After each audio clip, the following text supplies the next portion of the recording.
प्यारे बच्चों, नमो नमः। मैं डॉक्टर हरिनारायण उपाध्याय, आपका शिक्षक। विद्यार्थी ऑनलाइन पढ़ेंगे और बढ़ेंगे शैक्षिक चैनल पर आपका हार्दिक स्वागत है।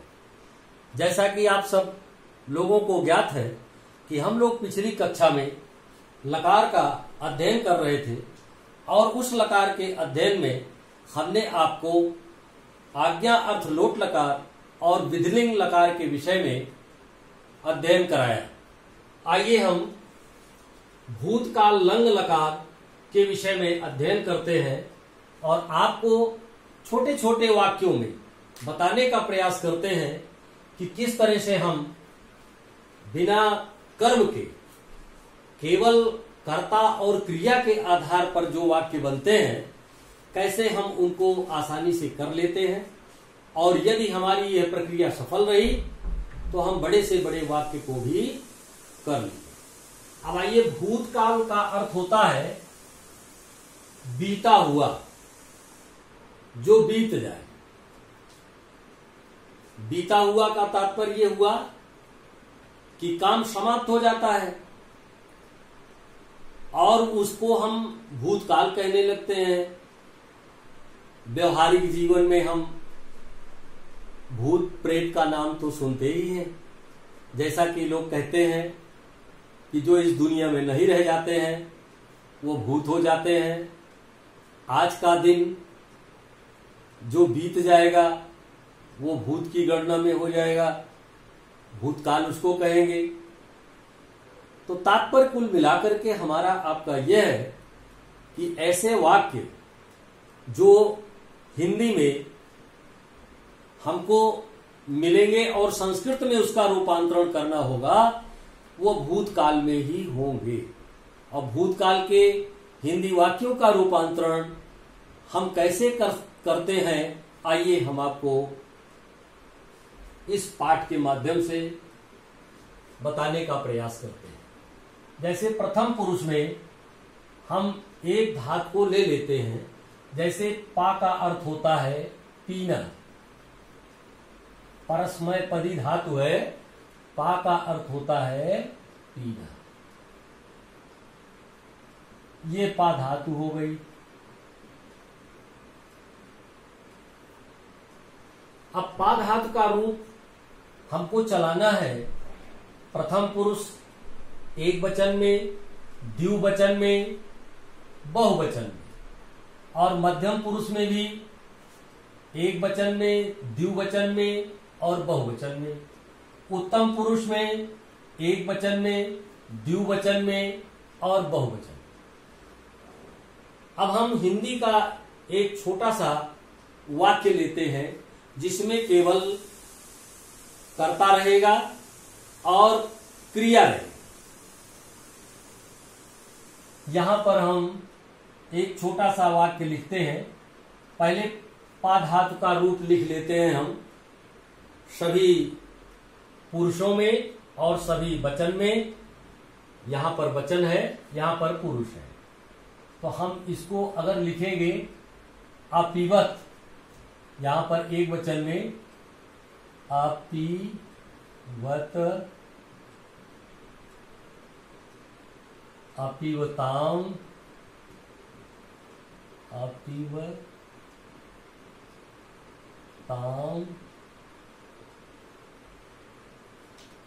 अपीवन,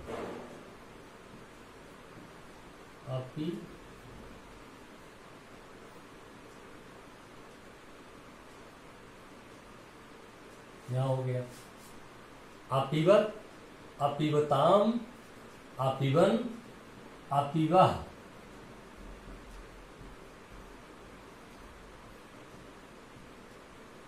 अपीवतम,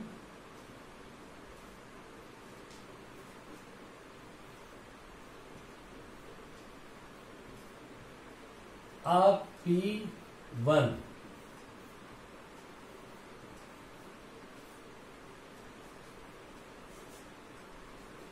अपीवतम, अपीवन। और यहां लिखेंगे अपिवत, अपिवताम, अपिवन, अपिवह, अपिबतम, अपिबन, अपिबम।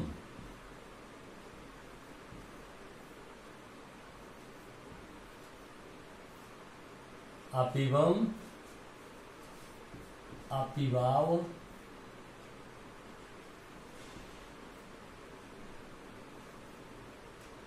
अपिबम, अपिबाव, अपिबाम, अपि।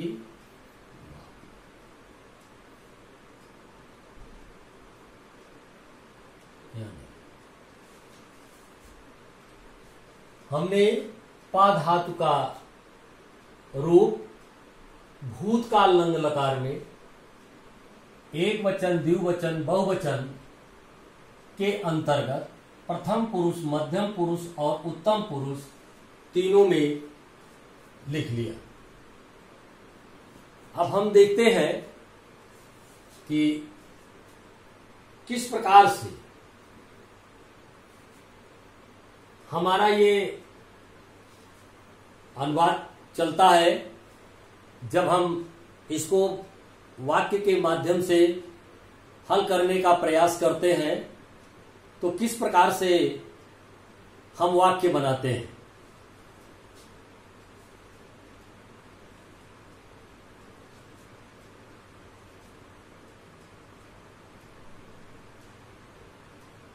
जैसे हमारा एक वाक्य है, यहां से ले लेते हैं।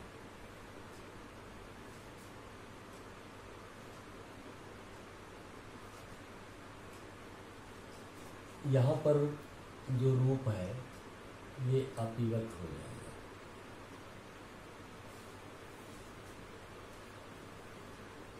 देख लीजिए, यहां पर अपिवत हो जाएगा। फिर से देख लें, अपिवत, अपिवत, अपिवताम, अपिवन, अपिवह, अपिवतम, अपिवत, अपिवम, अपिवाव, अपिवाम।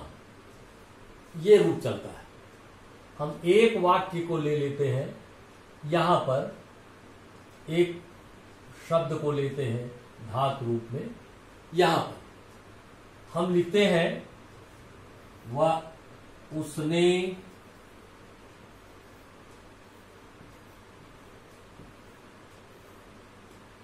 पढ़ा।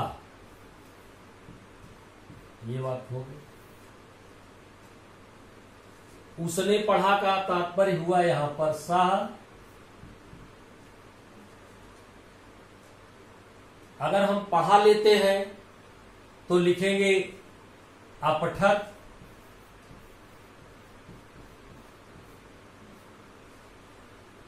और यदि हम कहते हैं कि उसने पिया, अब क्या पिया, पानी पिया कि दूध पिया, बिना कर्म के हम इसका अनुवाद कर रहे हैं, तो हो जाएगा यहां पर स अ पी ब। शाह अपिवत। अगर दो लोग हैं, दो लोगों को कहा जाए कि दो लोगों ने पिया, तो यहां हो जाएगा तो।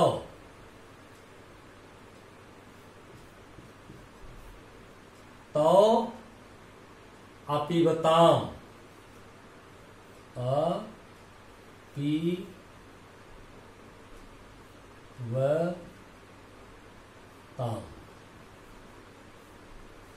इस तरह से रूप चलता है। अब हम छोटे छोटे अनुवाद जब इस तरह से कर ले रहे हैं, वे पिए, क्या पिए, दूध पिए, पानी पिए, जल पिए। हम अभी कर्म नहीं ले रहे, तो हम लिख देंगे ते अपिवन, अपि।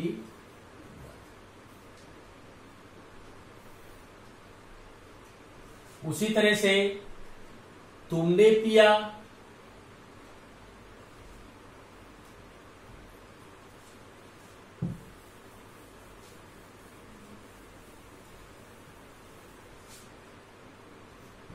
तुमने पिया, क्या पिया,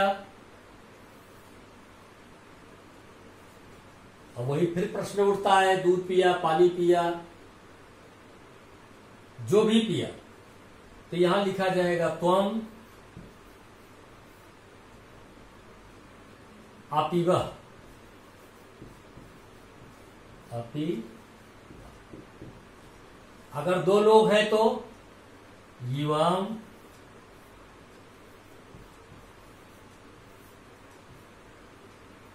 अपीवतम।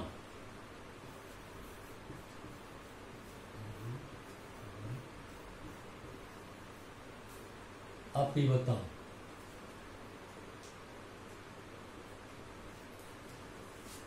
अगर बहुत से हैं मध्यम पुरुष में, कर्ता बहुवचन का है, तो हम लिख देंगे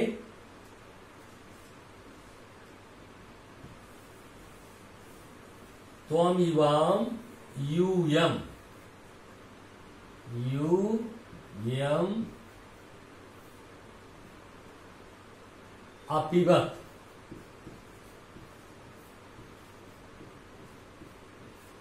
यहां पर लिख दिए। इसी तरह से मैंने पिया, अहम अपीवम।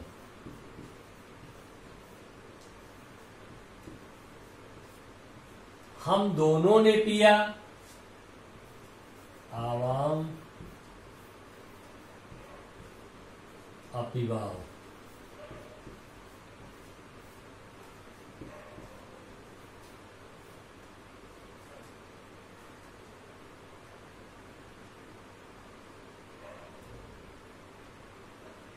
अपीवाव। फिर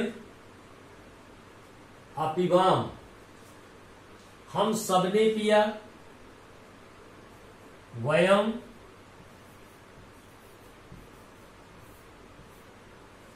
अपीवाम।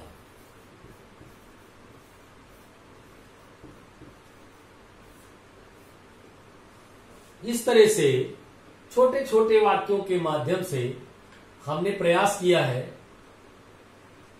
कि कर्ता के साथ क्रिया को कैसे जोड़ा जाता है, और कर्ता के साथ क्रिया को जब हम जोड़ लेते हैं तो क्रिया का जो लकार है, जिसको हम काल कहते हैं, जब कर्ता का प्रयोग करते हैं, क्रिया के साथ उसका संबंध बनाते हैं, तो हमें पता चल जाता है कि हमारा यह वाक्य किस काल में।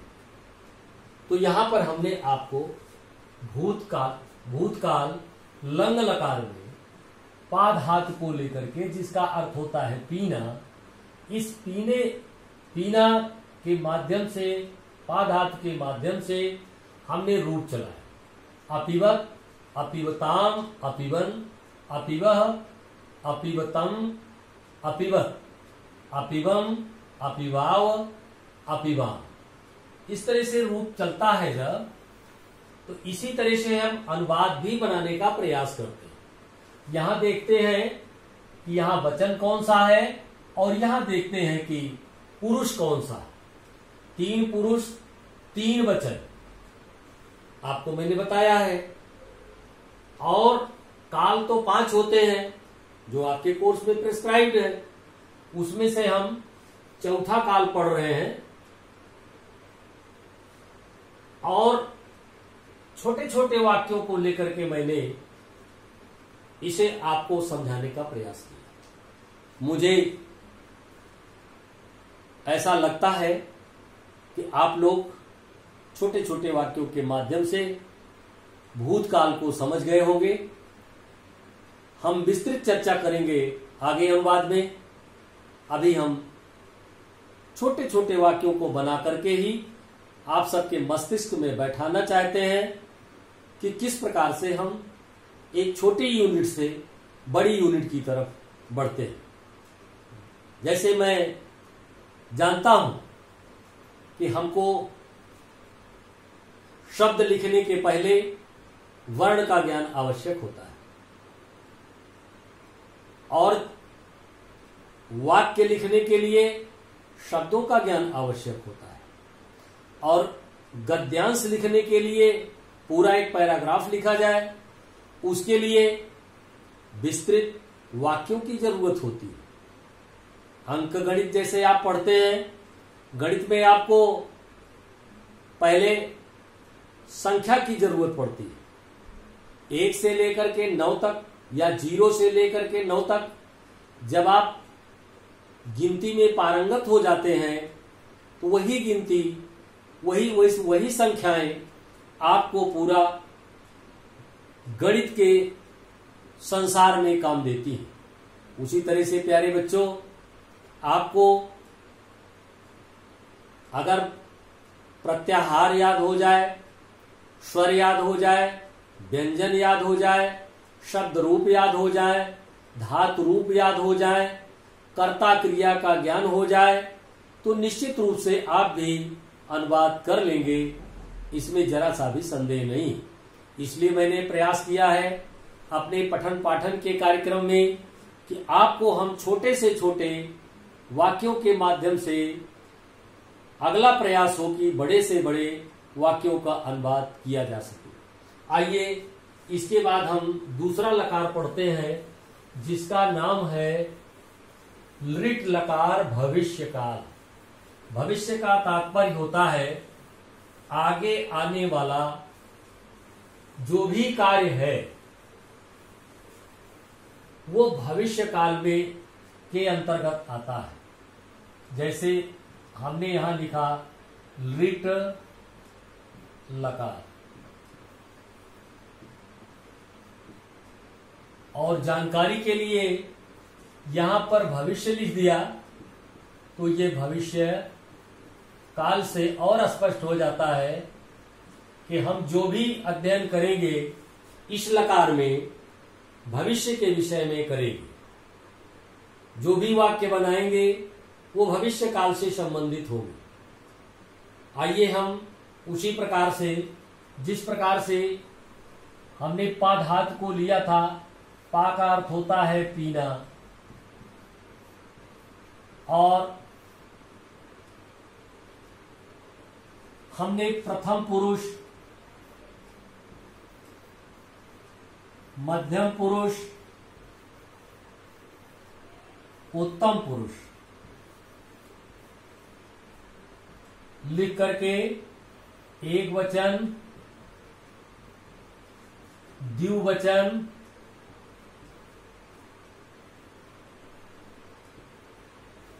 और बहुवचन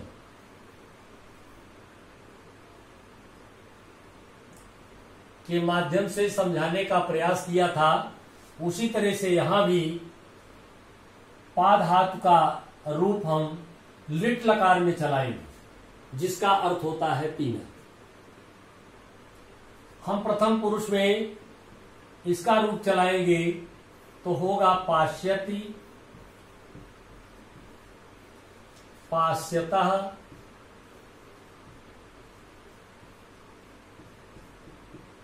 पाश्यन्त,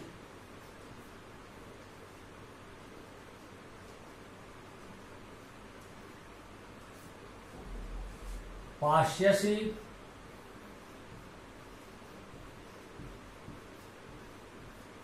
पाश्यथः,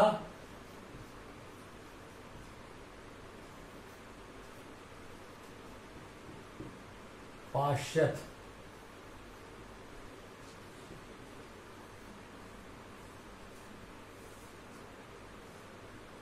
पाश्यसि, पाश्यथः, पाश्यथ, पाश्यामि,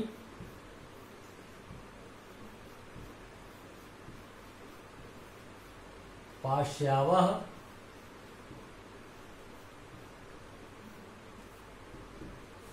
पाश्यामः।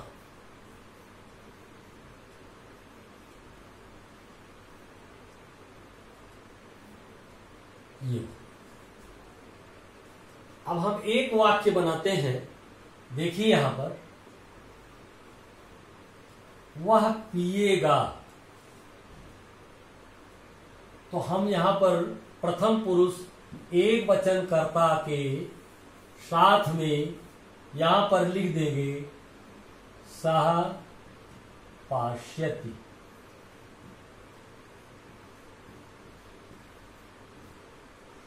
अगर स्त्रीलिंग है तो यहां सा पाश्चात्य लिख देंगे।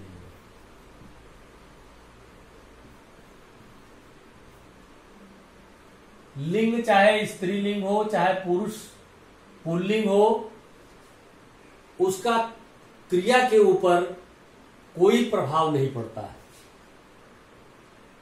कर्ता के लिए क्रिया वैसे ही रहती है, कर्ता बदल जाता है लेकिन क्रिया अपने आप में उसी प्रकार से बनी रहती है। इसलिए चाहे स्त्रीलिंग हो और चाहे पुल्लिंग हो, दोनों के लिए क्रिया वैसे ही रहेगी। सा के लिए भी पाश्चात्य होगा और सा के लिए भी पाश्चात्य होगा। इसी तरह से तो वे दोनों पिएंगे,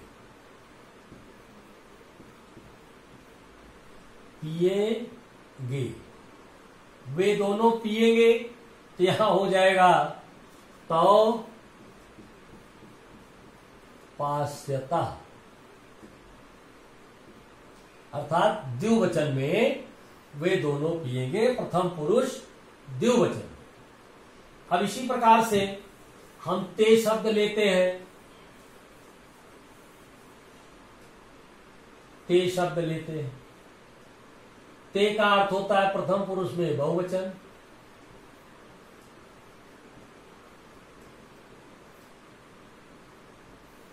अब बहुवचन का प्रयोग करेंगे तो यहां लिख देंगे वे पिएंगे, वे पिएंगे, वे पिएंगे, यहां लिख दिया मैंने। तो अब यहां पर पाश्यता पाश्यंती, वे का अर्थ हो गया यहां पर वे सब पिएंगे। अब यहां चाहे वे सब लिखे चाहे न लिखे, वे के तात्पर्य, वे शब्द के तात्पर्य से स्पष्ट हो जाता है कि यहां पर पिएंगे, तो हम लिख देंगे ते पाश्यन्ति।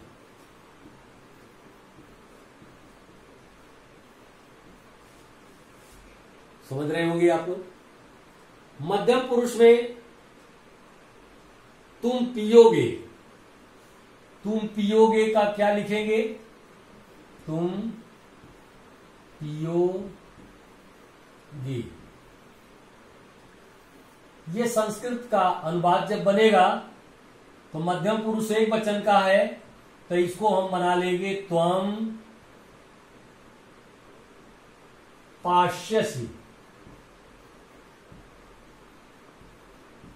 त्वम पाश्यसि। आगे फिर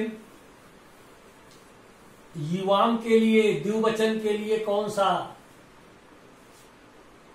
धातु रूप का प्रयोग होगा? त्वम युवाम।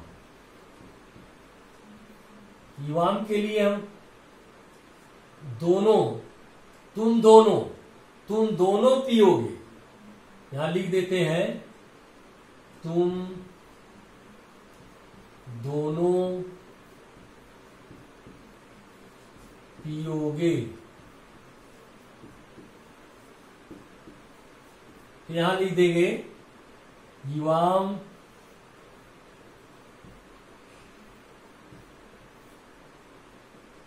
इसको और ठीक से बना देते हैं, युवाम पाश्यथः।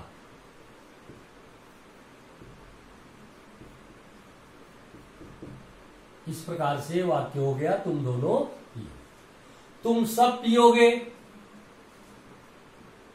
तुम सब पियोगे।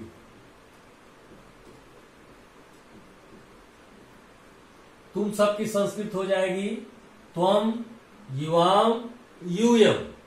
तो यहां लिख देंगे यूयम पाश्यथ।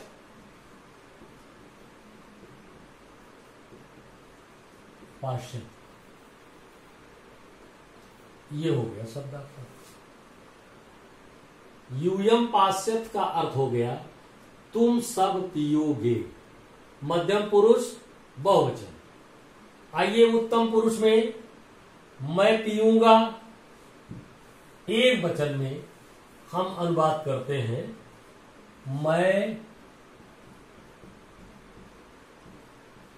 मैं पीऊंगा,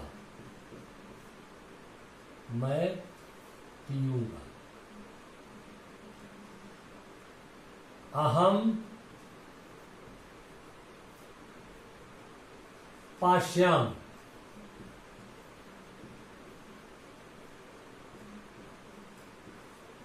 ये अनुवाद हो गया। अहम पाश्याम, मैं पीऊंगा। इसी तरह से द्विवचन में रूप बनेगा हम दोनों पिएंगे, हम दोनों पिएंगे।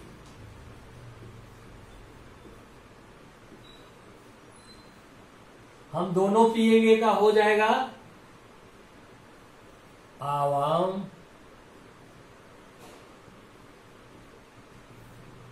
आवाम पाश्यथा,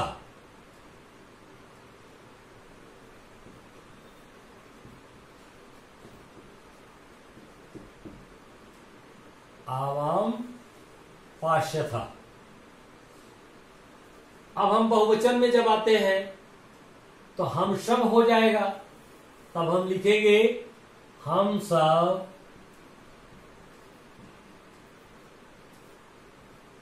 पिएंगे,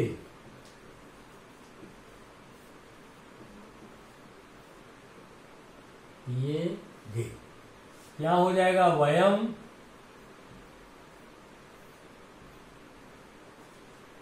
पाश्यामः,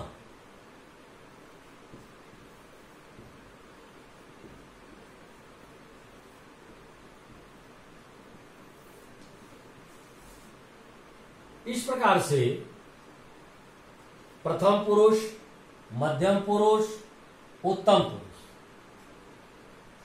एक वचन,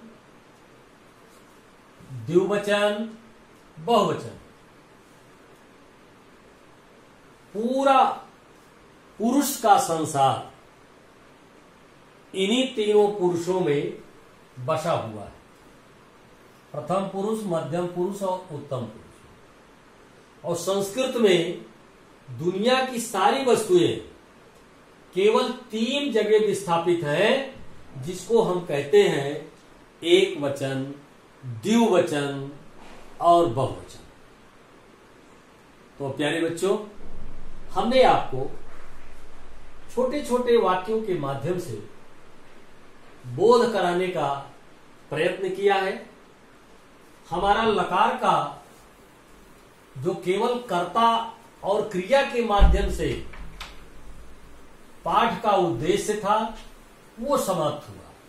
अब हम लोग अगले पाठ्यक्रम में, अगली कक्षा में जब मिलेंगे तो हम एक नया चैप्टर शुरू करेंगे, जिसमें हमारा अनुवाद का नियम होगा और वह नियम कुछ विशेष प्रकार से होगा और विशेष प्रकार के वाक्य का अनुवाद भी हम करेंगे।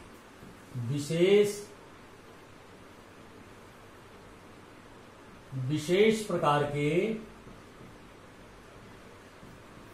वाक्य का अनुवाद करेंगे। अभी तक आप छोटे छोटे वाक्यों का अनुवाद किया, जिसमें केवल कर्ता और क्रिया, बहुत छोटा वाक्य बनता था। लेकिन अब हम लोग अगली कक्षा में कर्ता, क्रिया, कर्म से युक्त वाक्यों का अध्ययन करेंगे। वाक्यों का अध्ययन करेंगे और साथ साथ में आपको ये भी बोध कराएंगे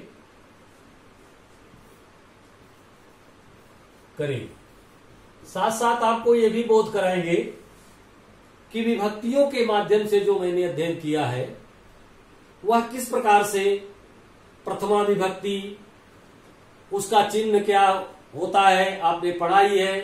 कर्ता ने कर्म को करण से के द्वारा संप्रदान के लिए अपादान से संबंध का की के अधिकरण में पय पर संबोधन हे अरे अहो, इस प्रकार के जो संबंध हैं वो कैसे वाक्यों से संबंधित होते हैं, हम लोग अगली कक्षा में इसकी चर्चा करेंगे।